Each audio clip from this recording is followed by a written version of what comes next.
Olá pessoal, tudo bem? Estou aqui em Paranaíba, Mato Grosso do Sul, na propriedade rural da minha família. E passando aqui, no pasto, essa sombra me chamou a atenção. Um local onde a copa das árvores se fecharam. E me lembrou de uma aula chamada ponto de compensação fótico ou ponto de compensação luminoso. O que seria isso? Rapidinho aí, uma aula legal de biologia, de botânica, que costuma cair muito em vestibular. Todos nós sabemos que as plantas, elas, por meio da fotossíntese, elas produzem o seu próprio alimento. A glicose, por exemplo. Então a planta precisa da glicose para crescer. Só que a planta também, além da fotossíntese, ela faz a respiração. E a respiração, ela consome a glicose.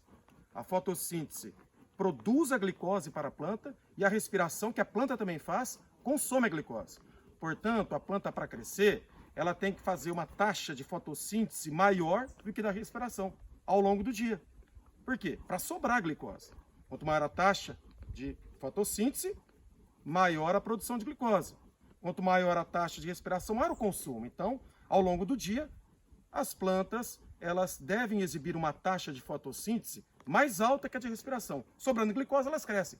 Só que tem planta que precisa de uma alta intensidade luminosa para sua taxa de fotossíntese ficar acima da respiração. E não igual. Taxa de fotossíntese igual à da respiração é o ponto de compensação fótico ou luminoso. Tem que estar acima. Tem planta que precisa de uma alta intensidade luminosa. Por exemplo, as gramíneas, as gramas, a braquiária, por exemplo. Pode reparar que aqui nessa região, nesse local, não cresce grama, não cresce braquiária, não tem pasto. As poucas plantas que nós encontramos aqui no solo são plantas umbrófitas, as plantas de sombra. As plantas de sombra, elas não precisam de uma alta intensidade luminosa para passar a sua taxa de fotossíntese, sua taxa de fotossíntese ser maior que a da respiração. As plantas umbrófitas, como a samambaia, elas são plantas de sombra. Elas conseguem exibir uma taxa de fotossíntese maior que a de respiração ao longo do dia com uma baixa intensidade luminosa, ao contrário das gramíneas, que são plantas de sol, plantas heliófitas, que precisam de uma alta taxa, uma alta intensidade luminosa para a taxa de fotossíntese ficar acima da taxa de respiração.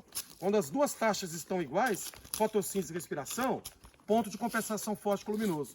A taxa de fotossíntese tem que estar acima para a planta crescer. Por isso que a gente não vê gramínea aqui. É uma planta de sol, uma heliófita. Uma aula de ponto de compensação fótico-luminoso, um tópico que cai muito em vestibular. É isso aí, pessoal.